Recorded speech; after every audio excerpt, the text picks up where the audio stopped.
Captains of Industry, brought to you by Airtel. Welcome back. You're watching Captains of Industry. Now, Funani Mojono is a chemical engineer, formerly a strategist at Deloitte. He's also held senior positions at Arcelormittal and Collect a Can. He obviously has a love for steel and he's found interesting ways of making money out of it. He's currently the head of Lafarge Mining and he's our captain of industry tonight. Let's talk about Collect a Can, because when I hear Collect a Can, I think a very noble recycling initiative, but I really don't know what happens to all these cans. Well, they get recycled. I had a funny statement in one interview.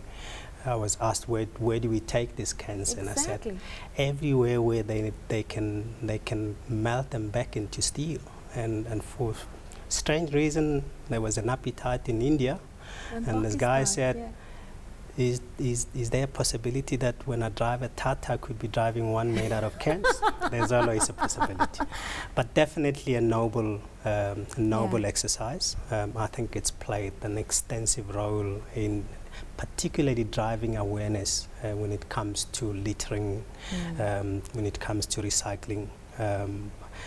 It's lived for many years. Where's the profitability in all of that? Because apparently at the time, you would buy a dead can, for lack of a better, for something like 53 cents, but your margins were in the billions type thing. So I don't understand how you make money out of these so-called recycling initiatives. I think Collect a Can specifically is not meant to make money. Right. However, I don't think there's any initiative, be it a non-profit organization, be it a charity organization, where you don't want to balance what you get in and what you take out. And it was run on those bases. But primarily as a funded operation. So if they make a loss, Arcelormittal and Nampec subsidize the loss, and then the cost carries on. Are you environmentally aware? I mean, we're all in this COP17 and people really talking about a new planet. Are you that way inclined? Oh, yes, of course. I work for an organization today which takes sustainability very, very seriously.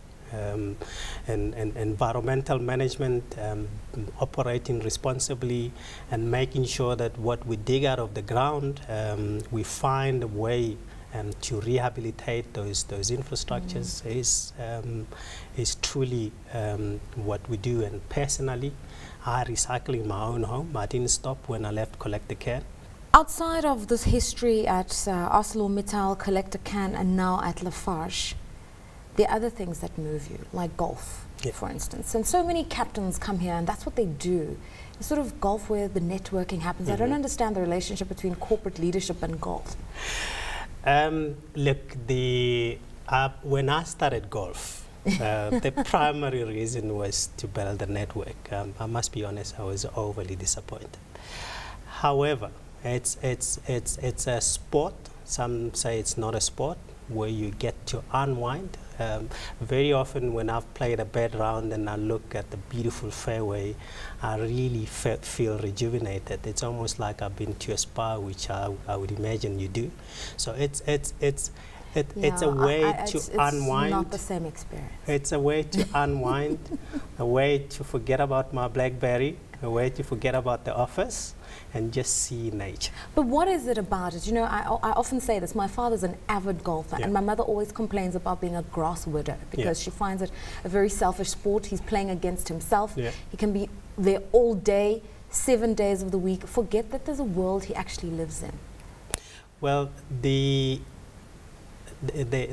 thing about golf is, and I think it's, for me, it translates into what I do in business, is it allows you to set the bar for yourself. Okay, you wake up tomorrow, you are here, and we call it the handicap. Not that I don't have an app, but tomorrow you want to be a step further, and the next day a step further. So it's a tool that helps you to continuously improve, but not only the skill of playing, but also how you handle things mentally. So for me, it gives me that, and it translates very well into my business. If I talk about continuous improvement, I have improved till this point today. but then I still have a margin to carry on. So I think it's got a role to play, yes. We make some people widows, but we come back with big smiles.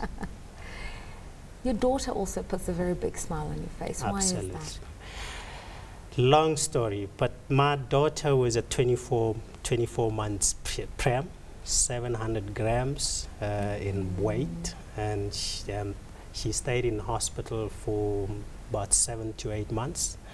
And in those 8 months, she went through close to 8 different operations.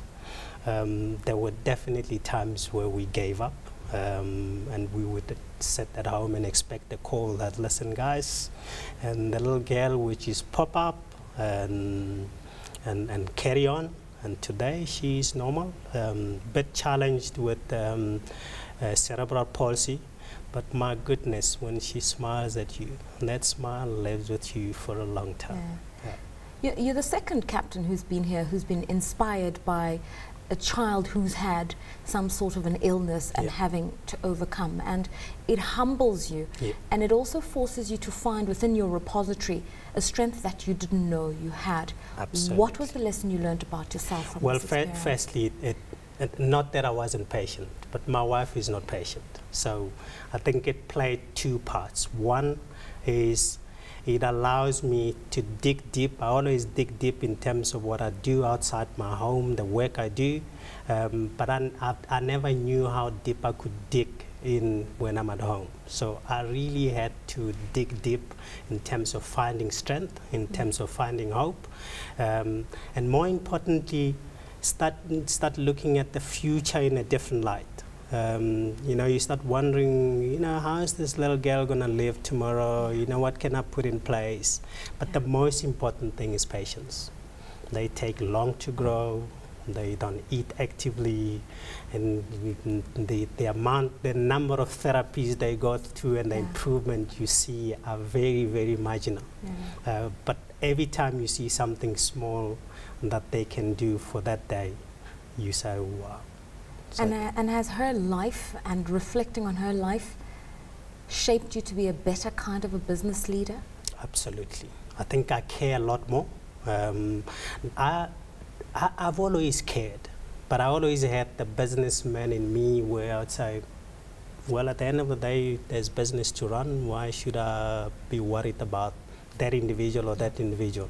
But today I think twice in terms of my decisions, particularly those that affect certain individuals. You know, if I wake up tomorrow and I don't have a job, I have a little one who has a lot to lose. And the same can happen to somebody 3, 4 levels down below. So it's made you a lot more sensitive. Who else inspires you? I know Nelson Mandela, and you long for the day you could meet him. But anyone who's mentored you in business? I've got a lot of mentors. Actually, this is very funny. One of my new acquisitions in terms of mentors, and not really new because that was when I was at Deloitte, a gentleman by the name of Dave van der Merwe. We lost touch when we both left Deloitte. And I bumped into him in the aeroplane, and we were both so excited. But I've always thrived through mentors. I was allocated the mentor when, on the second day of starting my job, a gentleman by the name of Mark Pullen.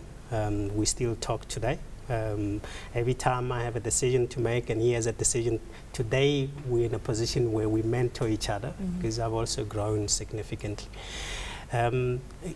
You know, when I was growing up, when I chose to do chemical engineering, we didn't have as many CEOs in South Africa. Today we have lots. My previous boss is a serious inspiration, and I look up to her. I think she does a great job. At Arcelor? At Arcelormittal. Yeah, absolutely. Yeah, everybody. My current boss, who unfortunately is not South African, if anyone asked me why I joined Lafarge Mining, I would say Greg Sheardown, because he's an inspiring man. He really help you to dig down.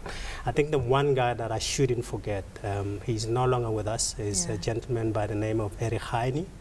He left Arcelormittal to join Thyssen Group, and he died in in an airline crash from Brazil, the Air France disaster a few years ago. Absolutely one of the inspiring leaders. Just before we end, I mean, I've sensed an incredible amount of sensitivity and care in you, and you've just warmed my heart with the story of your daughter.